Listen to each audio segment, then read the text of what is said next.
Blaine is attacked by a mentally unstable patient while protecting his colleague, Zoe. The patient throws a corrosive liquid, but it turns out to be a harmless chili pepper concoction. Despite the false alarm, Zoe suffers from eye irritation. Blaine is relieved but still shaken by the incident. Later, while treating Zoe, Blaine's colleague, Jose, announces his impending marriage. The air in the office hung heavy with unspoken emotions. Who is Blaine marrying? Why is he acting so hostile towards Zoe? What is the true nature of their relationship? Will Zoe ever understand the reason behind Blaine's sudden change in behavior?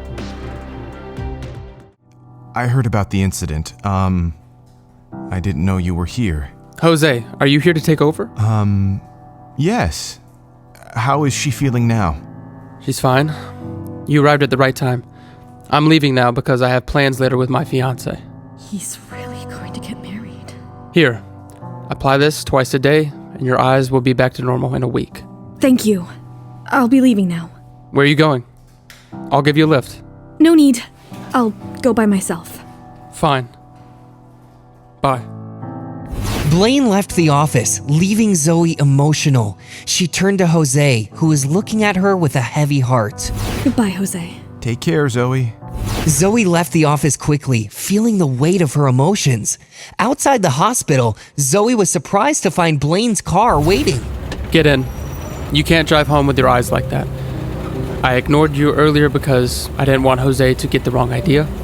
Zoe, filled with her complicated feelings, didn't utter a single word as she got into the car.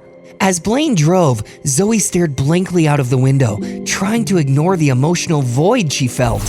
What time do you get off work? 5 o'clock. No, I mean from the bar. His voice was a little soft, leaving Zoe wondering about his sudden interest.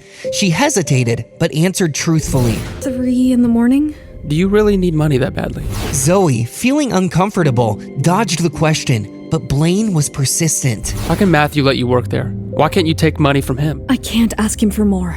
I've already spent too much of his money. What do you need so much money for? Zoe hesitated, feeling guilty, but before she could answer, Blaine dismissed the topic. Forget it. I'm not interested in knowing about you anyway. The car fell into silence, but Blaine couldn't contain himself and spoke his heart out. You're his wife. He should share this burden with you. You don't have to force yourself to live like this. And Matthew doesn't want to give it to you. I can lend it to you. Zoe couldn't control her tears any longer. The car stopped at a red light. Blaine handed her a tissue. Zoe, don't cry. I don't like it, and it makes you look even worse than you already do. Just shut your mouth and drive. Blaine resumed driving. Zoe directed him to stop at the end of her street and unbuckled her seatbelt. Are you sure you don't want me to drop you off in front of your house? No, there's no need. I'm good here. Zoe didn't want Ziva to see Blaine dropping her off, but Blaine thought Zoe did not want Matthew to see them together, so he didn't press any further and let her go. If you feel any discomfort, come to the hospital. Yeah, thanks again for the ride. Zoe turned away, took a few steps, and then abruptly turned back.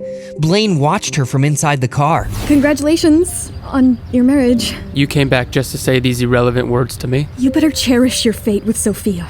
Meeting the one you will spend the rest of your life with is a blessing. Zoe maintained a sincere smile, but tears streamed down her face as she left. Blaine got out of the car. Zoe, stop. Wiping her tears, she turned. Blaine took out the Heart of the Sea necklace from his pocket. Your necklace. Do you still want it? Zoe looked at the necklace for a moment and turned.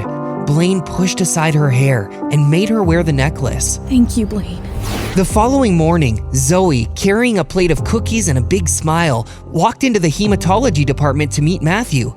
However, her cheerful smile disappeared instantly when she laid eyes on Blaine in his office.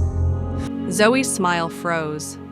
Blaine, the man who held the key to her deepest secrets, sat in Matthew's office. Had Matthew confided in him? Did Blaine suspect the truth about their forbidden love? Fear gripped Zoe. Hey, I'm Zoe. If you're wondering what happens next, download the Pocket FM app now and listen to the exciting episodes of Rekindled Heartache.